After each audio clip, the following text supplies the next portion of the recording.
Hey world, 9 minutes motivation at 9 a.m. is inspired by me and sponsored by Happy Customers.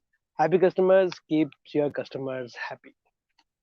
I am Deepak here and my life is beautiful and I stay on top of the world because I work as worship.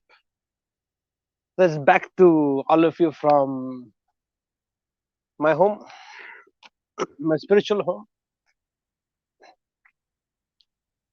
my banyan tree, and all of you, my beautiful world. Of course, it has been a wonderful journey of wandering monks this time. All the wandering monks that had happened till now, almost all of them were very, very experiential. But this was one of those offbeat wandering monks where it was more of transformational along with being experiential. And I haven't seen people transforming in 7 days. The one who came on the first day and the one who left on the seventh day, huge transformation. Huge means huge transformation.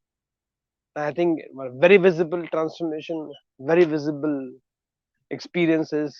In fact, most of their faces also changed. And of course, I'm also one of those blessed one to have an beautiful 7 days of experiences and transformations. A lot of learnings, a lot of lessons, a lot of experiences. Just fulfilling experience of 7 days. I really wish if you can get every one of you and make you experience the lap of the nature, the beauty of the nature, the energy of the nature in its purest and the rawest form. You need to be chosen one for that, and I feel so. They share something very simple. Looks very simple, but maybe a little difficult to implement as always for all of us. See, one of these wandering monks where I went personally. So we hired one vehicle and we're moving from one location to another location after experiencing every location. And there was this driver who was driving this four-wheeler of his, and the roads were a little narrow because as you go in the deep of the nature, depth of the nature, roads become keep narrowing. So there was one of those roads we were driving, and there were a lot of people sitting on the sides of the road, a typical village setup if you can visualize. And it also happened that there was one this dog who was sitting down there, lying down there, and this car driver, the cab driver whom we have hired, in all this excitement of moving, I don't know what, he mistakenly, I think his wheel uh, went on the one of the leg of the dog. Something like that happened. Maybe leg or maybe tail. I don't know, but you could only hear the scream of the dog in pain and panic. And very strangely, the driver continued driving, didn't even stop.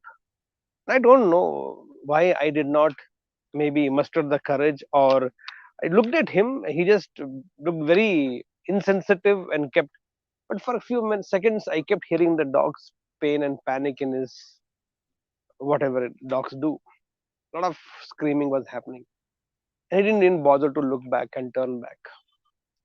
I felt little bad, little guilty that could have stopped and checked on it, but because it was a new state, new village, and villagers were there, maybe some untowardly experience would have happened. Something would have people would have really gone wild. God knows what.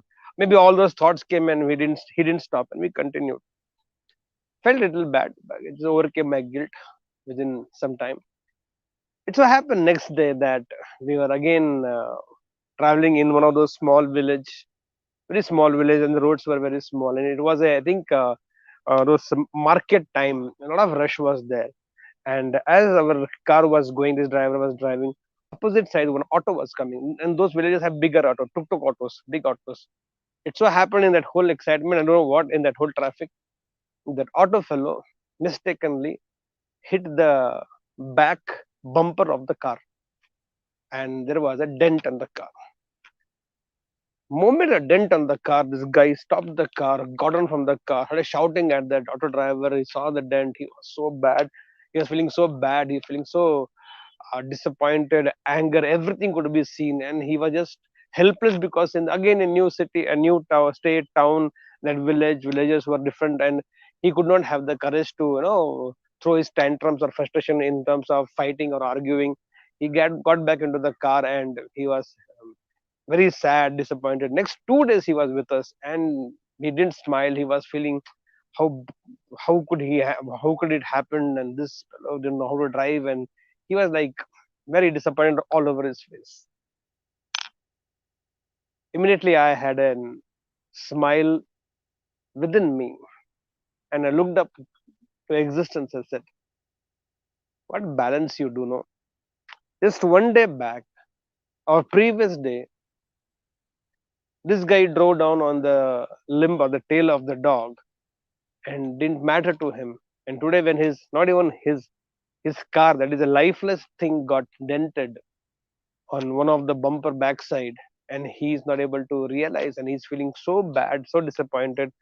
It didn't even occur to him that previous day he did something to some life thing, and today something happened to him, it was to his lifeless thing.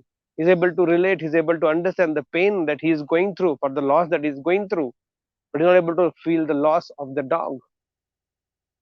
How life balances. It was an instant no instant demonstration of law of karma. He didn't understand. People are ignorant, so people have immaturity. They don't understand that they also have been. If you're in the receiving end, then you would have started something. That's the law of karma. Every action will have equal and opposite reaction, and he's not able to relate. But I could immediately relate that yesterday this is what he did, and today he's able to get the same consequence back. And I think the times when life, the karmic investment and debts are balanced instantly, immediately. Sometimes it get delayed, just because sometimes it get delayed, and delayed by days together, weeks together, months together, years together, decades together. And when we get the consequence later, after so much of gap, our immature mind is not able to understand and relate that somewhere something we would have done for which we are getting the consequence, because without a choice there cannot be a consequence, without an action there cannot be a reaction. But if not law of karma, there's so much else to learn. At least that driver could have been little more empathetic towards that dog, maybe stopped and inquired, or maybe felt bad. At times, we end up hurting somebody. May not be the intention to hurt somebody, but when somebody gets hurt and they're crying, they're shouting in pain, at least you can say, oh, I'm sorry, okay, I did not mean to hurt you. By mistakenly only I did everything to you. But I'm sorry for the entire. We refuse to even recognize and acknowledge somebody's pain and somebody's hurt. Maybe even if you may not have done it something purposefully, mistakenly, even if he has hurt somebody, the least we can do is ask for forgiveness.